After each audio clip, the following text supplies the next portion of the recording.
बहुत सताया हुआ है। अगर है संपूर्ण आंतरिक कला आप भिन्न भिन्न दिशाओं में जाकर और अपनी सुधा को शांत कीजिए और संपूर्ण फल में जहाँ जहाँ फल लगे हुए हैं सबको तोड़कर खा लीजिए।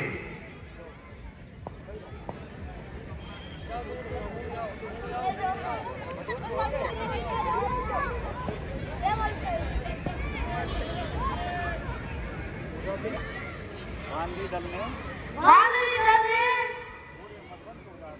पूरे मधुवन को उजाड़ दिया है। सारे फलों को खा कर नष्ट कर दिया है। माइक है क्या?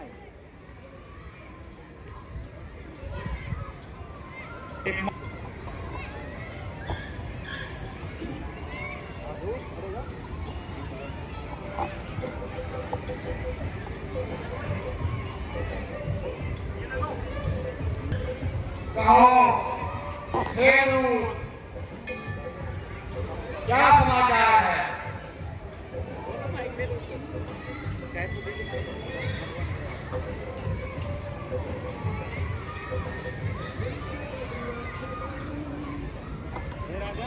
हे राजन, पूरे वानर दल ने आपके मधुवन को उजाड़ दिया है। आपके मधुवन को उजाड़ दिया है। अच्छा, ये तो बहुत ही खुशी की बात है। मैंने कहा था कि सीता की स्तुति के बाद मधुवन के फल खा लेना, अन्यथा उस मधुवन को कोई हाथ नहीं लगा सकता। बहुत ही अच्छा समाचार है। उन्हें फल खाने दो, कोई चिंता की बात नहीं है।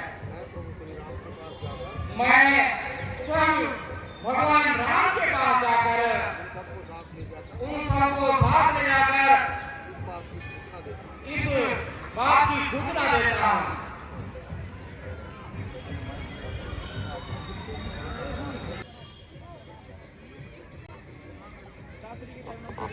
पिताश्री के चरणों में अंगद का प्रणाम स्वीकार हो।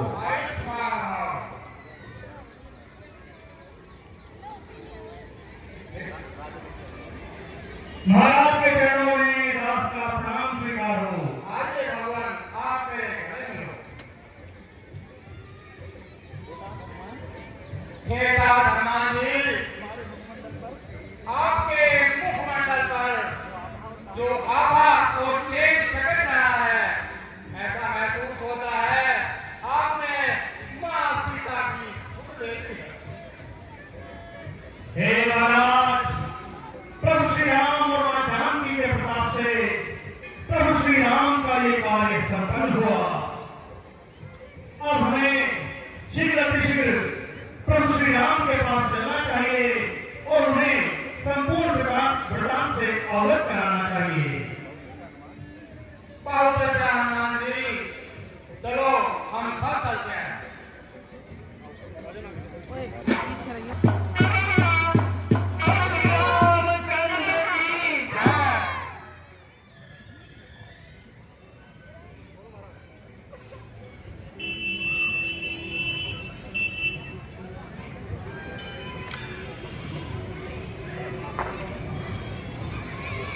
फिर भगवान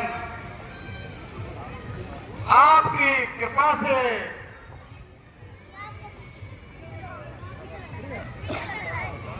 माता सीता का पता चल गया। ये संपूर्ण कार्य हनुमान जी के द्वारा किया गया।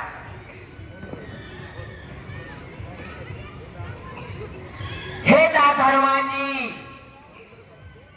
मुझे तुम पर पूर्ण भरोसा था। मैं पहले ही समझ चुका था इस कार्य में आपको अवश्य सफलता मिलेगी। आपके मुखमंडल शरीर पर ये आभा चमक रही थी, ये सब इसी का परिणाम था। हे वीर हनुमान, आओ एक बार मुझसे गले मिलो।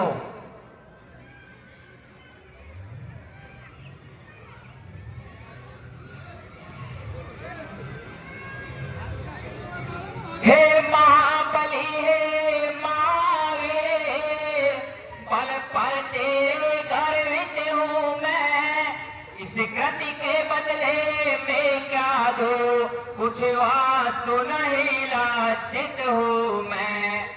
हो सकता नहीं उड़ने तुझसे, इसे अवसर यही कहूँगा मैं, जब तक पृथ्वी आकाश रहे बस तेरा ही रहूंगा मैं।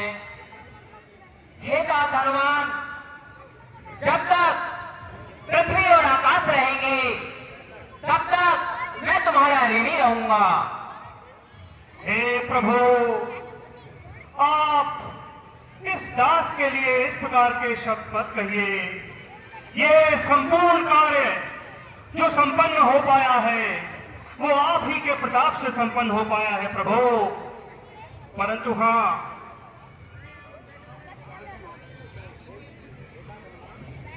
हे तात हनुमान,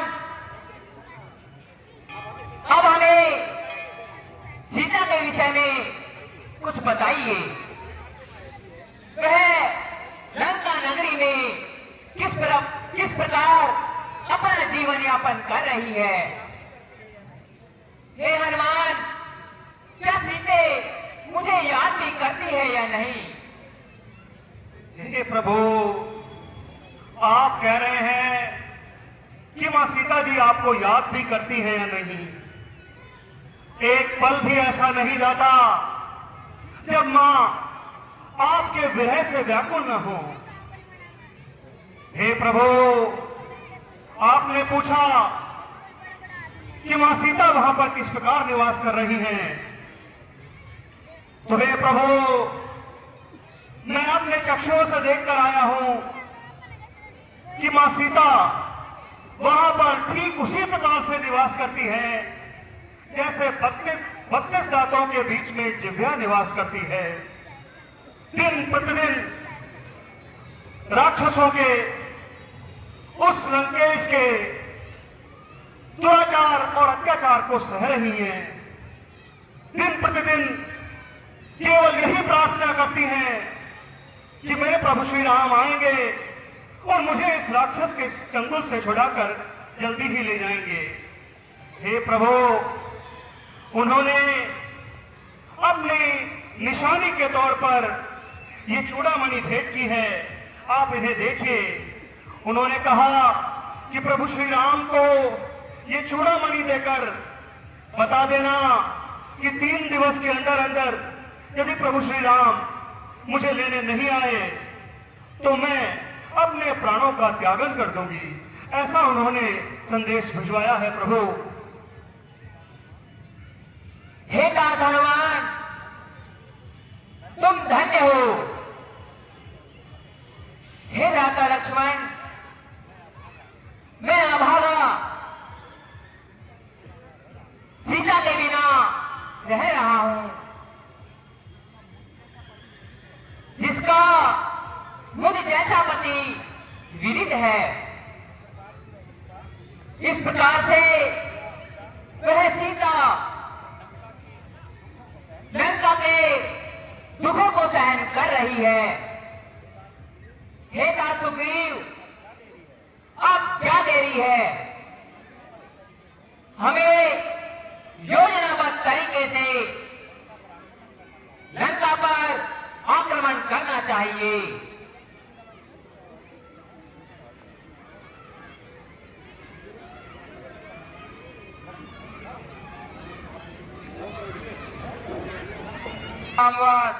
नल नील अगर अब किस बात की देरी है? हमें शीघ्र से शीघ्र लंका पर चढ़ाई करनी चाहिए। हे मेरे वीरवरों, एक सेनापति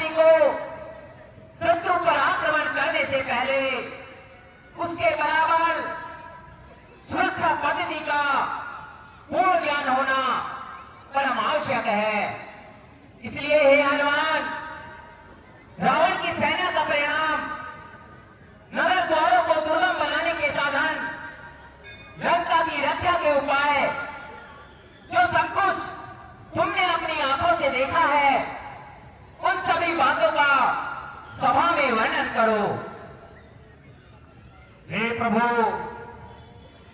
आपने लंका का वर्णन पूछा है।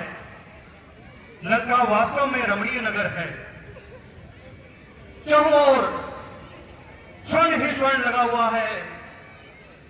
चारों द्वार, लंका के 4 प्रमुख द्वार हैं। चारों प्रमुख द्वारों पर चाक चौबंद व्यवस्थाएं हैं और कई प्रकार के सुरक्षाकर्मी हर एक द्वार पर तैनात हैं। हमें बहुत ही सूक्ष्म योजनाबद्ध तरीके से लंका पर आक्रमण के लिए योजना बनानी चाहिए प्रभु, क्योंकि लंका नगरी कोई साधारण नगरी नहीं है। वहां पर सुरक्षा व्यवस्थाएं पूरी तरीके से चाक चौबंद हैं। हे हनुमान, रावण की नगरी में जो साहस और पराक्रम तुमने दिखाया है, वह कदापि देवताओं से भी संभव नहीं था। हम तुम्हें सहमत हैं।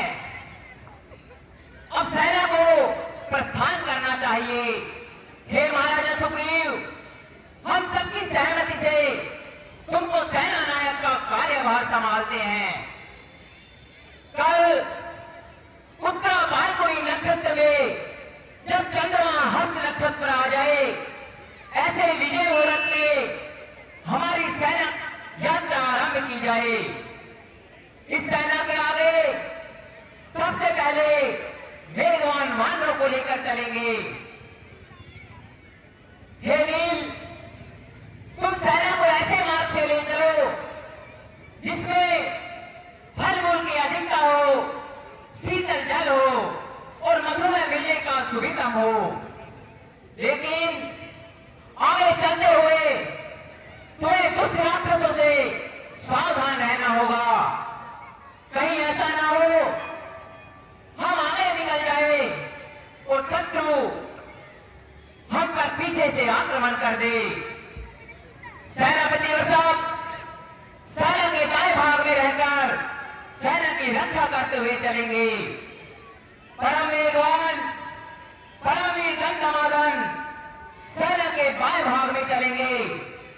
मैं स्वयं भ्राता लक्ष्मण, महाराजा सुग्रीव, युवराज अंगद सेना के मध्य में रहेंगे और वहीं से सेना का संचालन होगा। हे मेरे रणबांकुरे वीरों, सैनिक जब युद्ध की ओर कदम पर बढ़ाता है तो उस समय उसके सारे रिश्ते नाते पीछे रह जाते हैं। यहां तक कि जीवन का मोह भी साथ नहीं चलता। रिश्ते के सारे बंधन छोड़कर एक योगी की भांति आगे बढ़ता है। केवल एक ही लक्ष्य पर दृष्टि टिकाकर आगे बढ़ता है। सैनिक जब युद्ध की ओर कदम पर बढ़ाता है तो वह अपने सारे रिश्ते नाते पीछे छोड़ देता है। सैनिक का युद्ध में एक ही लक्ष्य होता है, केवल विजय। हमारा लक्ष्य भी विजय है, परंतु किसी एक प्राणी या रावण नाम के शत्रु पर नहीं। अधर्म पर धर्म की विजय, अन्याय पर न्याय की विजय और झूठ पर सत्य की विजय, यही विजय हमारा लक्ष्य है और इसी लक्ष्य की ओर हमें आगे बढ़ना है।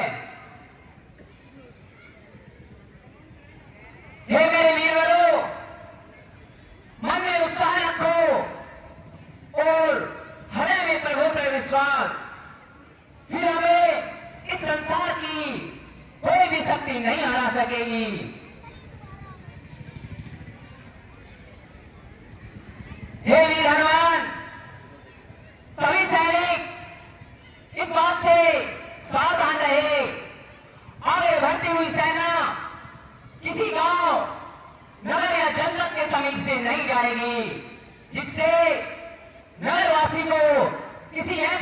सुविधा न हो।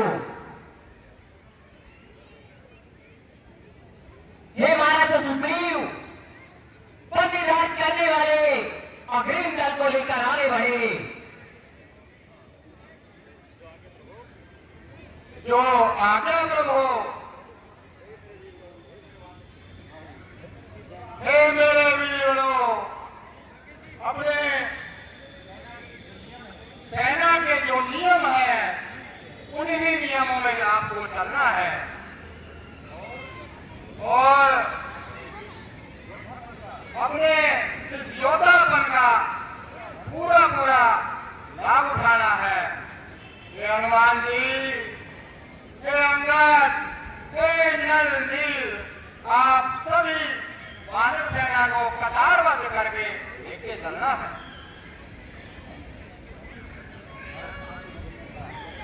बहुत अच्छा महाराज, आपने जैसा कहा है अक्षर से है उसका पालन होगा।